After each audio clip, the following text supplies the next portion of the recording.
Bonjour à tous. Joe Biden reçu au Vatican, les évêques appelés à l'action après la SIAZ et l'anniversaire de l'attentat de Nice, c'est dans SIC et ça commence maintenant.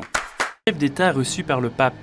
Ce vendredi, à la veille du G20, Joe Biden a atterri à Rome avec son épouse avant de rencontrer le pape François. Cette 4e rencontre est la première entre le pape François et le président Biden depuis son arrivée dans le bureau ovale.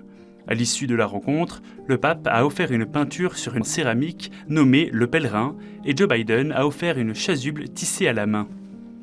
Plus tôt dans la matinée, le pape a également reçu le président sud-coréen. Samedi, il recevra le premier ministre indien.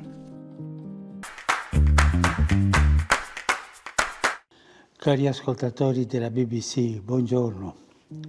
Et ce matin, les Britanniques ont entendu la voix du pape au réveil. Dans un message enregistré exclusivement pour l'émission Thought for the Day sur BBC Radio 4, le pape François a lancé un message aux dirigeants mondiaux réunis la semaine prochaine pour la COP26 à Glasgow. Depuis le Vatican, le pape leur a demandé d'agir et d'apporter des réponses efficaces à l'urgence environnementale. Le pape a évoqué des crises telles que la pandémie de Covid-19 et les difficultés économiques. Il les exhorte à prendre des décisions radicales et à une co-responsabilité mondiale renouvelée. De la parole aux actes.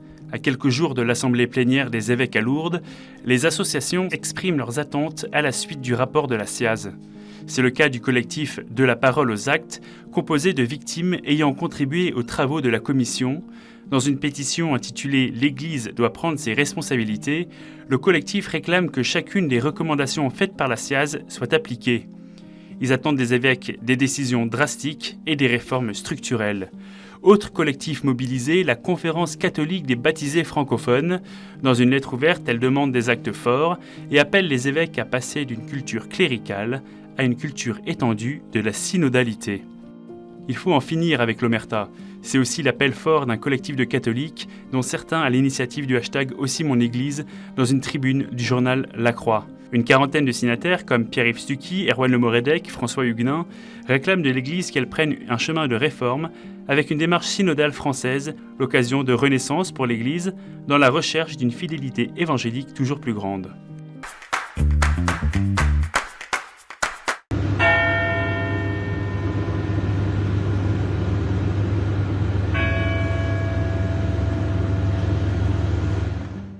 Un an après, jour pour jour et heure pour heure, les cloches de Nice résonnent en mémoire des victimes de l'attentat du 29 octobre 2020 dans la basilique Notre-Dame de l'Assomption à Nice. Ce vendredi, l'église de Nice commémore ce drame. Dans ce lieu de paix et de prière, le jeudi 29 octobre 2020, la vie a été bafouée par la violence barbare. Nadine de Villers, Simone Barreto Silva, Vincent Loquès ont été victimes du terrorisme islamiste. Une messe de réparation a été célébrée le 1er novembre 2020. Heureux les artisans de paix, car ils seront appelés fils de Dieu. Une plaque commémorative a été dévoilée par Monseigneur Marceau, l'évêque du diocèse, en présence des familles des victimes, des autorités civiles et religieuses locales et du ministre de l'Intérieur et des Cultes, Gérald Darmanin. Une messe a été célébrée en leur mémoire, mais aussi pour prier pour la paix, présidée par Monseigneur Marceau. Toutes les vidéos sont à retrouver sur ktotv.com.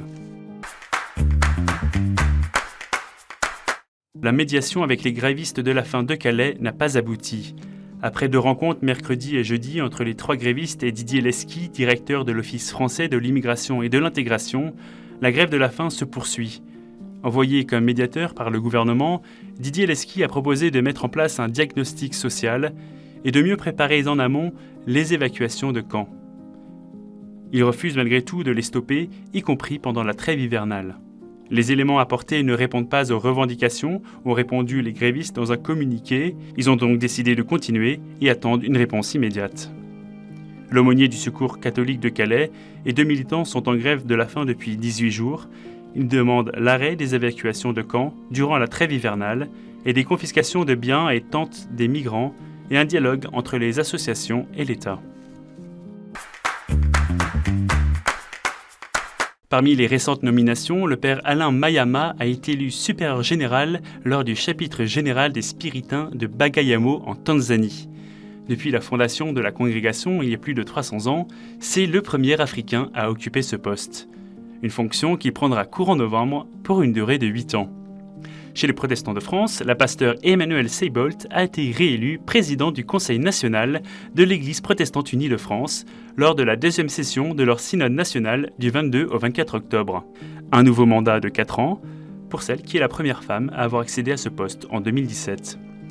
Et une nouvelle équipe dirigeante pour le mouvement des Focolari en France, Isabelle de Moffard et Fabio Bertagnin, ont été nommés responsables à l'issue d'une démarche synodale de consultation des membres qui a décidé d'élargir l'instance de décision, avec eux 4 autres laïcs, membres des Focolari, pour les assister dans leur mission. Cette nomination intervient 1 an après la démission de 3 responsables à la suite d'affaires d'abus sexuels.